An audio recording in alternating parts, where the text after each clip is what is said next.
Bonsoir et bienvenue à cette nouvelle édition de Direct. Aujourd'hui, nous avons des dossiers variés, à commencer par la problématique de l'eau, le barrage de la Renaissance. Nous allons parler d'autres dossiers concernant les concertations reliant le président Al-Sisi et Trump à Davos, concernant l'énergie, concernant la sécurité hydrique, évidemment, et ceci aussi est étroitement lié au barrage de la Renaissance.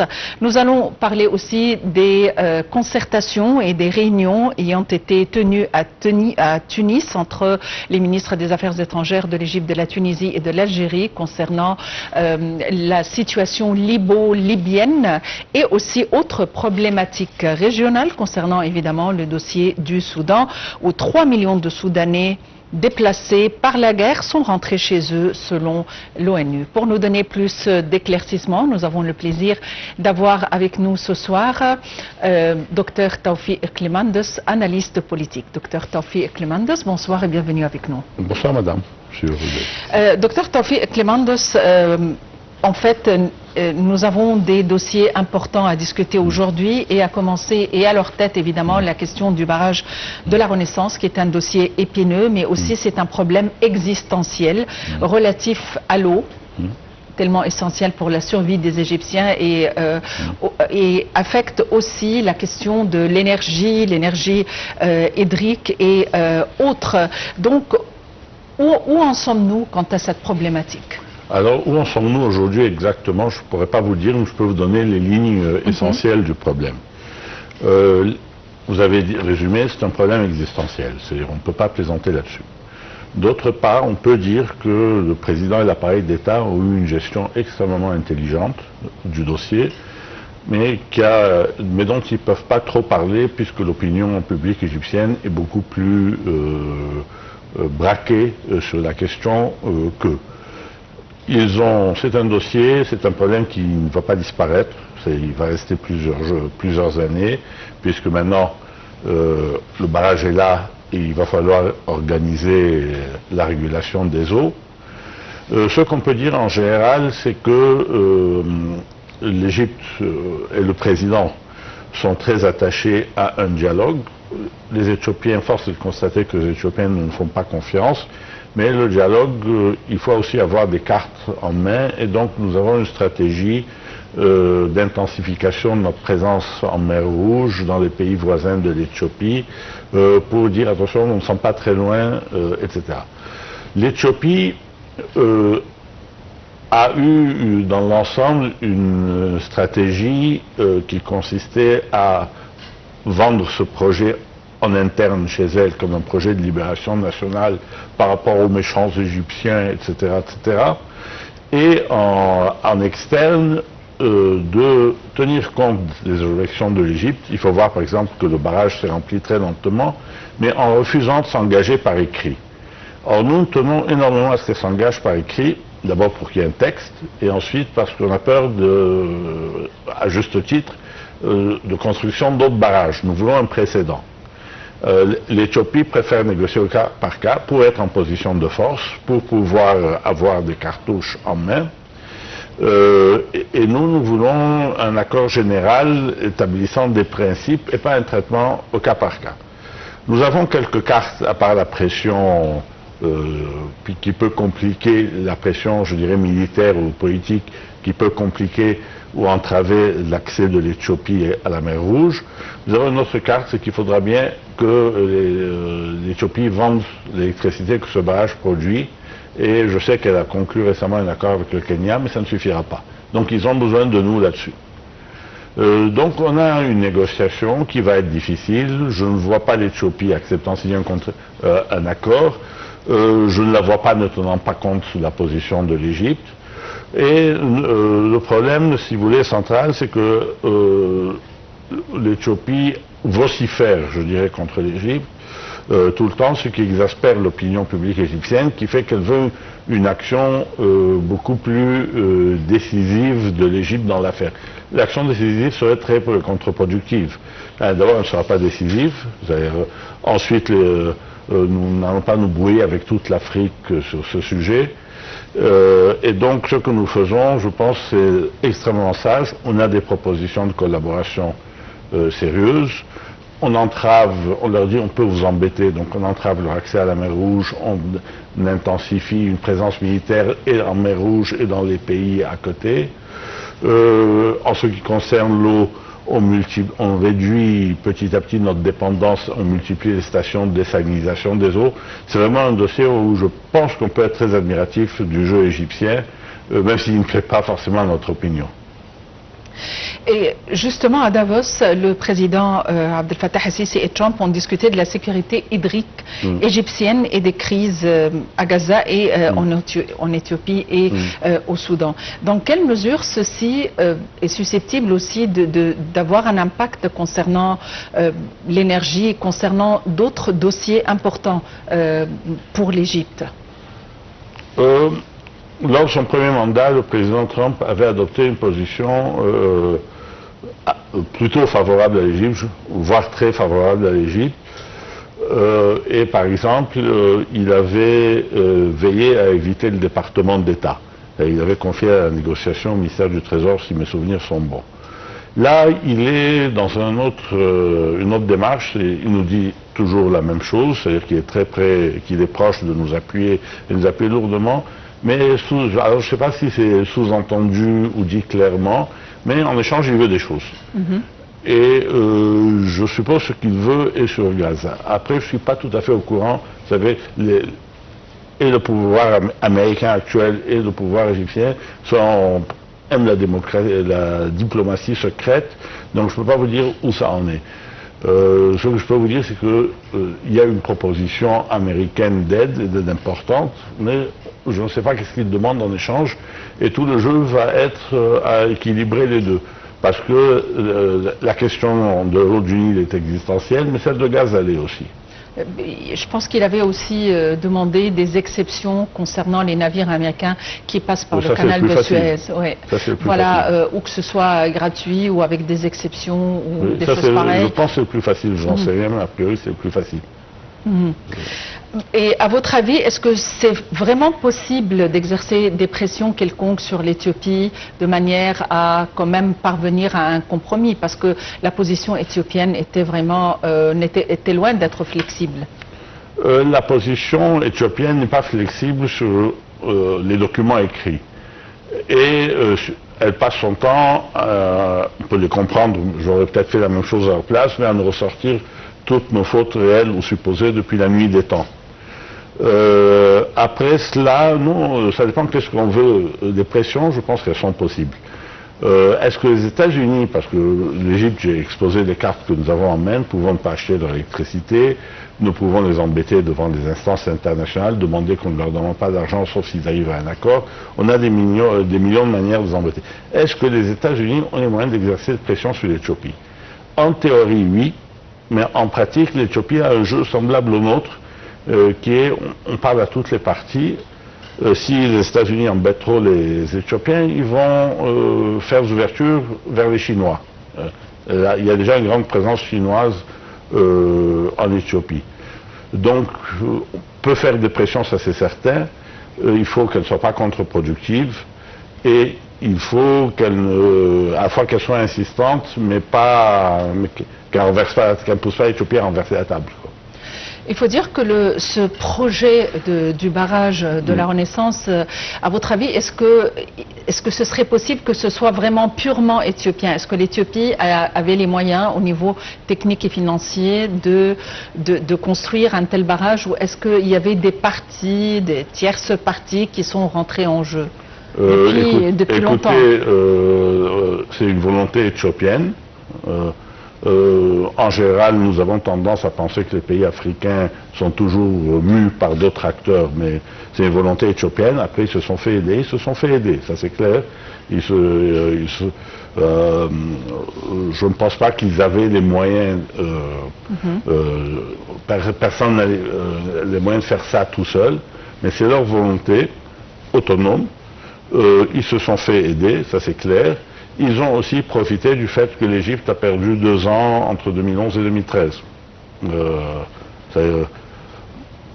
Donc, je crois que le problème, je ne vais pas dire secondaire, mais c'est un problème qu'il faut surveiller, mais sans le grossir, quoi.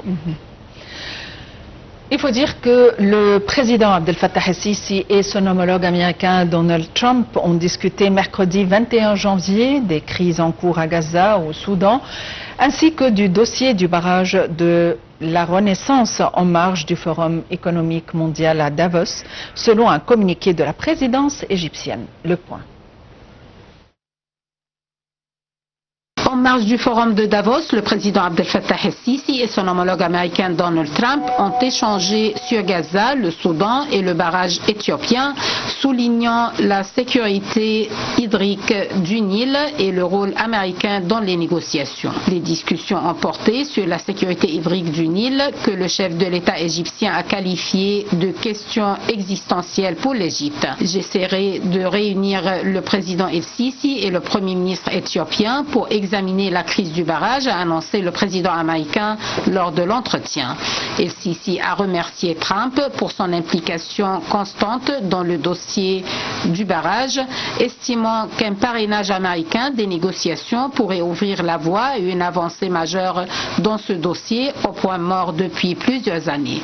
El-Sisi a réaffirmé l'engagement de l'Égypte en faveur d'une coopération avec les pays du bassin du Nil, conformément au droit international, soulignant que les ressources hydriques disponibles sont suffisantes pour répondre aux besoins régionaux si elles sont gérées de manière équitable. De son côté, Trump a qualifié l'ouvrage de problème majeur, affirmant qu'il entravait le cours du Nil. Concernant la situation dans les territoires palestiniens, el-Sisi a remercié Trump pour son rôle de médiateur dans l'arrêt des combats à Gaza, qualifiant cette crise de l'une des plus difficiles que la région ait connue. Le président a appelé Trump à poursuivre son engagement dans ce dossier jusqu'à l'application complète du plan de cessez-le-feu. El-Sisi a salué le lancement de la deuxième phase de l'accord et a appelé à avancer de manière positive, évoquant la formation du comité palestinien pour l'administration de Gaza. El-Sisi a par ailleurs souligné l'urgence d'intensifier l'acheminement de l'aide humanitaire au regard des conditions dramatiques auxquelles fait face la population palestinienne. Les deux dirigeants ont également passé en revue plusieurs dossiers régionaux. Au sujet du Soudan, ils ont examiné les efforts conjoints menés dans le cadre du quartet. El-Sisi a appelé à une trêve humanitaire urgente et à une intensification de l'action internationale afin d'alléger les souffrances des civils.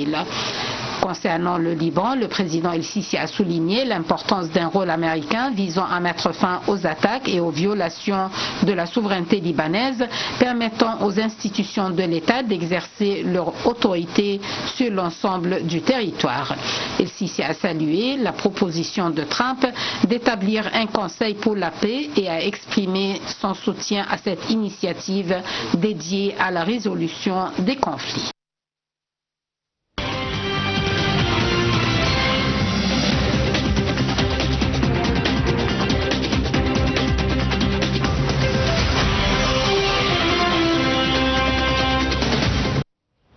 Docteur Tawfiq Clemandus, vous êtes analyste politique et on aimerait nous attarder un peu sur la position de Trump. Pourquoi est-ce que Trump, finalement, en 2026, a décidé d'intervenir dans ce problème tout précisément? Est-ce seulement en échange des demandes ou est-ce pour parvenir à son rêve d'avoir le prix Nobel de la paix, ou est-ce que, à votre avis, il y a une autre stratégie?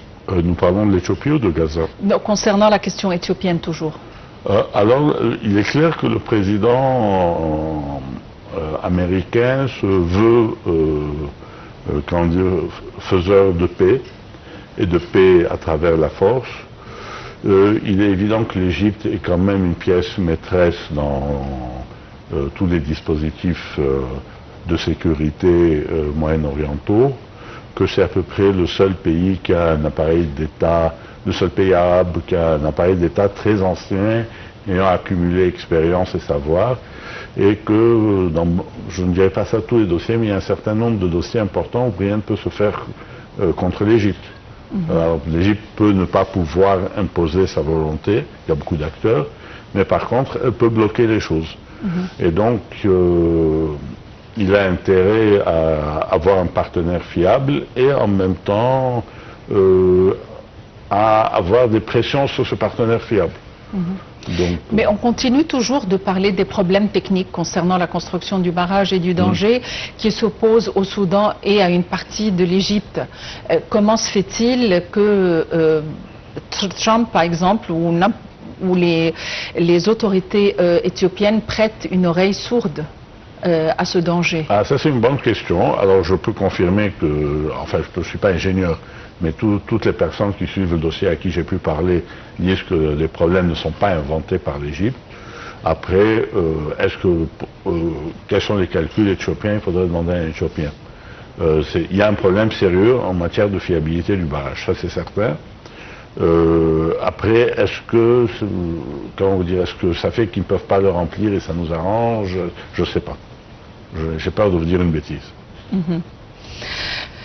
Pour passer au dossier et à la crise de Gaza, la première question qui intrigue le monde, comment se fait-il qu'on commence déjà à parler de la reconstruction de Gaza? On a parlé d'un cessez-le-feu, d'un conseil de la paix, etc., alors que les attaques continuent toujours de survenir, et les attaques continuent toujours de viser les civils et rien ne va plus. Un paradoxe incompréhensible. La question de Gaza est très compliquée. Je vais essayer de répondre sans... Alors je crois d'abord qu'il faut voir que les Israéliens et les Américains ne sont pas sur la même ligne. Et de temps en temps, Israël veut calmement, tout en prétendant qu'elle aide les Américains, en fait contrecarrer leur plan. Il y a cela. La position de l'Égypte sur cette question obéit à plusieurs paramètres qui peuvent varier, mais enfin il y a des constantes. L'Égypte veut la reconstruction de Gaza pour des raisons éthiques, claires, idem pour l'aide humanitaire, et pour des raisons de haute politique, qui est que nous ne voulons pas d'un flot, déjà nous avons je pense 200 000, 300 000 Palestiniens en Égypte, nous ne voulons pas que le principe d'un déplacement forcé soit acté et qu'ils aillent en Égypte ou qu'ils aillent ailleurs. Cet ailleurs pourront être la Jordanie, la Syrie. Avec le problème est que Gaza est invivable. Les Israéliens ont rendu Gaza absolument invivable et donc de toute façon il y a des gens qui vont s'en aller.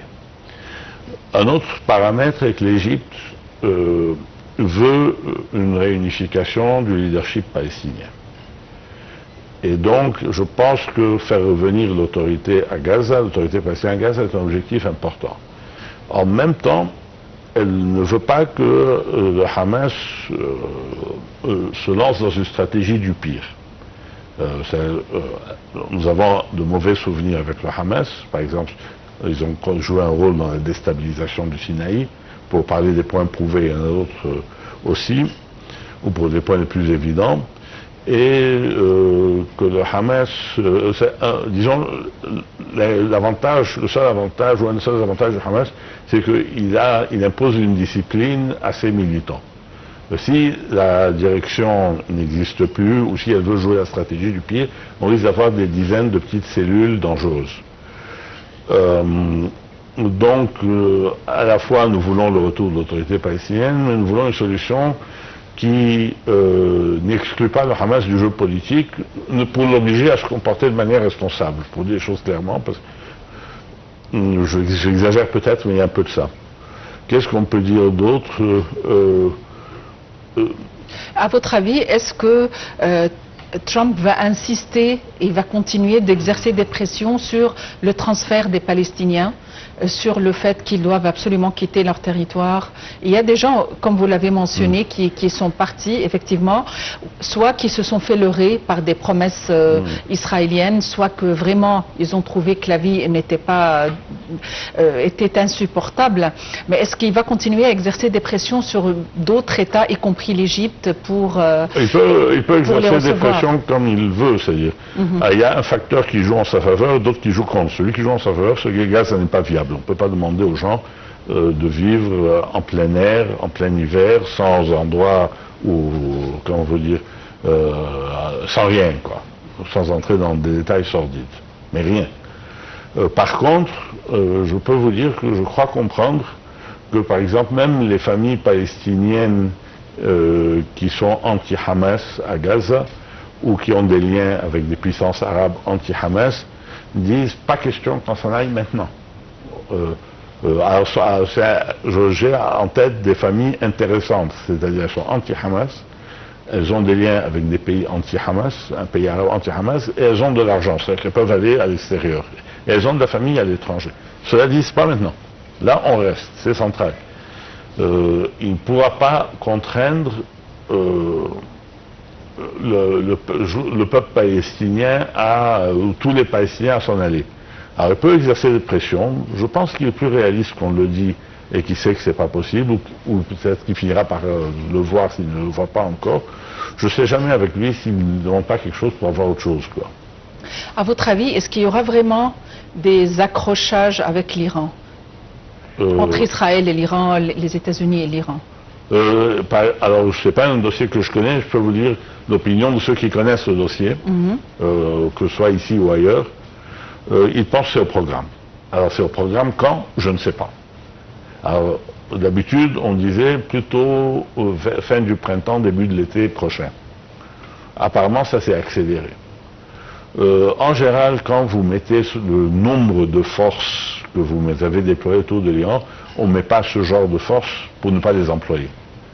Après cela, M. Trump nous a habitués à réfléchir d'une manière non conventionnelle, et peut-être que c'est juste pour faire des pressions. Et puis les erreurs arrivent très vite d'une part ou d'autre. Dans quel but et pourquoi maintenant? Ah, mais c'est une bonne question. Vous aurez toutes sortes d'explications. Certaines prétendent à Trump de très noires intentions, d'autres... je préfère ne pas entrer parce que vraiment on entre dans la spéculation, je peux spéculer, mais ça peut être... En gros, on pense que le régime est... je vais laisser les considérations politiques intérieures américaines, qui jouent un rôle. Mais on peut dire que c'est un régime extrêmement affaibli, le régime iranien. Alors il y a des gens qui disent on garde la pression, mais aucune raison de jouer un rôle dans sa chute. D'autres qui disent au contraire, non, c'est le moment de le faire tomber, ça n'a jamais été aussi facile. Et d'autres qui disent, vous ne savez pas ce que vous faites, il est peut-être très facile de le faire tomber, mais gérez le jour d'après, ou le jour d'après. Donc il y a un débat, non pas sur la possibilité, encore que je crois qu'il faudrait qu'il y ait un débat sur la possibilité, mais un débat sur l'utilité. Donc il profite du mécontentement et de la pression exercée sur le peuple et du mécontentement du peuple iranien, alors qu'il y a des émeutes et tout ça. Donc à votre avis, est-ce qu'ils sont derrière ces émeutes? C'était une machination montée en guise de préparatif aux frappes? Alors les Israéliens ont dit que cela. Sauf que si les Israéliens ont dit cela, c'est que c'est probablement faux. Et si je fais une opération pour déstabiliser un régime, je ne vais pas le dire. Donc je me demande si les Israéliens veulent vraiment faire tomber le régime ou pas. Pour moi, non. Comment vous dire, on a peut-être donné des relais à des opposants, on a peut-être favorisé le fait qu'ils soient audibles, mais je ne pense pas qu'on ait préparé ceci. Je crois que le régime iranien est un problème pour tout le monde. Personne ne le veut fort, tout le monde craint sa disparition. Alors comment on va se équilibrer? Il doit tomber malade, mais pas mourir. Voilà. Et il est malade, donc.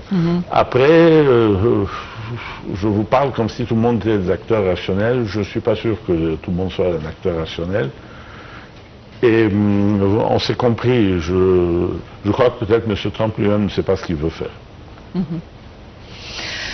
Passons au dossier libyen et dans le cadre du mécanisme tripartite de concertation sur la Libye, les ministres des Affaires étrangères de l'Égypte, de la Tunisie et de l'Algérie ont tenu à Tunis une réunion consacrée à l'examen des derniers développements de la crise libyenne. Il faut dire que la réunion a permis d'examiner les voies appropriées susceptibles de parvenir à un règlement politique de la crise libyenne répondant aux aspirations du peuple libyen à la sécurité et à la stabilité. Voyons les détails dans ce compte rendu. La réunion tripartite de concertation sur la Libye intervient en concrétisation de la volonté des ministres des Affaires étrangères de l'Égypte, de la Tunisie et de l'Algérie, visant à intensifier la concertation périodique, à renforcer la coordination et à unifier leurs efforts communs au service de l'intérêt de la Libye et de la région tout entière. Cette rencontre a été également l'occasion pour les trois ministres des Affaires étrangères de réaffirmer que l'intérêt supérieur de la Libye et des Libyens constituait le principal objectif de ce processus tripartite, de mettre l'accent sur la nécessité de renforcer la concertation régulière sur le dossier libyen et de soutenir les efforts onusiens visant à garantir l'unité et la stabilité de ce pays. À ce titre, les trois ministres ont insisté sur le principe d'appropriation par les Libyens du processus de règlement politique de la crise que traverse leur pays, réaffirmant leur attachement à ce que la solution de la crise soit libyo-libyenne, sans exclusion d'aucune partie, sous les auspices des Nations Unies. Ils ont à ce propos mis en avant l'importance de renforcer les liens économiques entre les différentes régions de la Libye afin de parvenir à un développement économique et social global et inclusif pour le peuple libyen. Les trois ministres ont tenu une réunion de travail avec la représentante spéciale du secrétaire général des Nations Unies pour la Libye, Hannah Titey, lors de laquelle ils ont réaffirmé leur soutien aux efforts déployés par les Nations Unies en vue de parvenir à un règlement politique global, appelant à une coordination étroite avec les pays voisins directs de la Libye, de manière à conférer un surcroît d'efficacité et d'efficience de la feuille de route onusienne. À l'issue de la réunion, les ministres ont réaffirmé la nécessité de maintenir la périodicité des réunions du mécanisme de concertation tripartite, se félicitant de la tenue de la prochaine réunion au Caire à une date décidée selon les voies diplomatiques par commun accord entre les trois pays.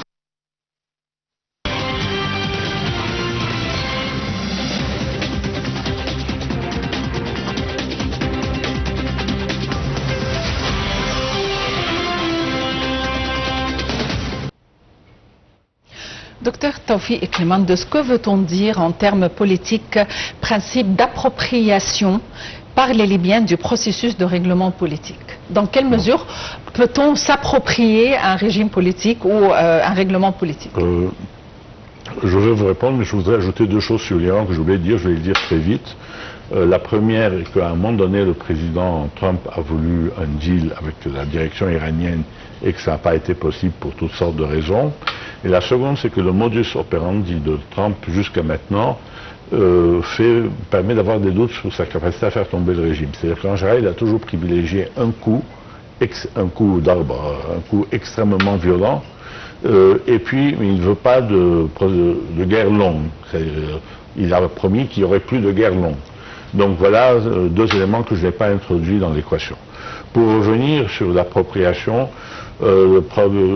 il y a à la fois une manière de dire aux Libyens il faut que vous vous mettiez d'accord entre eux, et une manière de dire et si vous n'êtes pas d'accord entre vous, c'est pas notre faute.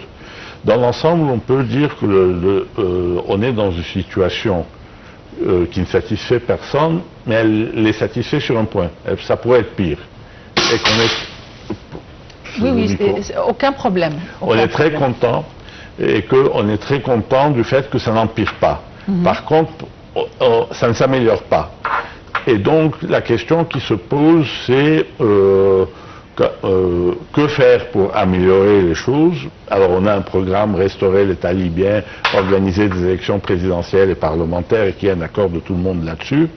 Sauf que, en fait, la situation actuelle qui est à la fois satisfaisante pour personne, mais tout le monde craint qu'elle se détériore.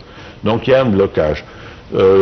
Quand l'Égypte et je pense l'Algérie disent nous voulons une restauration de l'État libyen et un processus, je pense qu'ils savent très bien que ce n'est pas possible, mais tant qu'on dit cela et qu'aucun Libyen ne dit non, nous ne voulons pas se parler, et donc de garder un niveau de violence acceptable. On veille surtout, c'est mon impression, alors s'il y a une opportunité pour arranger les choses, on l'arrangera, on sera très heureux, s'ils s'approprient le processus, on sera très heureux. Mais pour le moment, on est surtout très content d'empêcher les choses d'empirer. Si elles peuvent s'améliorer, ce sera très bien. À votre avis, pourquoi est-ce que la stabilité en Libye a pris tellement de temps suite au printemps arabe? C'était un État fondé récent, fondé sur... alors tout le monde disait que le colonel Kadhafi était timbré, pour ne pas dire, mais visiblement il savait gérer les équilibres tribaux. Là maintenant, on a une situation où toutes les anciennes querelles tribales sont ressorties, où vous avez 10% de la population, je donne un chiffre, ça peut être 5%, ça peut être 15%, mais mettons 10% de la population vit très bien de l'économie de guerre, et où vous avez toujours un nombre d'acteurs, ça dépend des solutions que l'on propose, qui estiment que la solution qui est proposée n'est pas intéressante pour eux et qu'il vaut mieux la saborder. Et il y a en fait le fait que beaucoup de partis étrangères, donc l'Égypte, l'Algérie, répètent régulièrement qu'il faut que les partis étrangers s'y intéressent. Il y a beaucoup de partis qui s'y sont impliqués, des acteurs étrangers qui s'y sont impliqués. Alors quand je dis étrangers, ça peut être aussi bien européens, turcs, subsahariens, le Tchad, le Mali, etc. Il y a le fait qu'il y a une contrebande d'armes pas possible dans cette région. C'est sans fin, c'est un problème extrêmement compliqué. Je sais que j'oublie un élément ou deux. Mais c'est une région où maintenant c'est vraiment de multiples petites entités qui disent qu'elles veulent restaurer un État, mais elles ne font pas le nécessaire, quoi. Docteur Tawfiq Klemandos, vous êtes analyste politique. Merci d'avoir été avec nous aujourd'hui. Avant de clôturer, il faut dire que plus de 3 millions de Soudanais sont déplacés par près de 3 ans de guerre. Ces déplacés sont rentrés chez eux, a indiqué lundi l'Agence des Nations Unies chargée des migrations, malgré la poursuite de violents combats dans certaines régions du pays. Le nombre de personnes ayant fui à l'étranger les combats au Soudan avoisine 724 000, tandis que celui des déplacés dans les pays dépasse les 2,4 millions, selon une agence de l'ONU. Et aussi, avant de clôturer, il faut dire que juste sous les auspices du président Abdel Fattah el-Sisi et en collaboration avec Al-Azhar, l'instance d'Al-Azhar, en collaboration avec le Conseil national de la femme et l'organisation chargée de l'émancipation de la femme, tiennent une conférence internationale ayant pour titre l'investissement du dialogue religieux et médiatique et son impact sur la protection et le renforcement des droits de la femme dans les pays de l'organisation islamique, de l'organisation de la conférence islamique. Et il faut dire que dimanche 1 et 2 février 2026 se tiendra cette conférence avec la participation du grand imam d'Al-Azhar, Dr Ahmed El-Taïb, et aussi le Premier ministre Dr Mostafa Madbouli et la conseillère Amal Ammar, présidente du Conseil national de la femme. Merci de nous avoir suivis. Très bonne fin de soirée à tous et à la prochaine.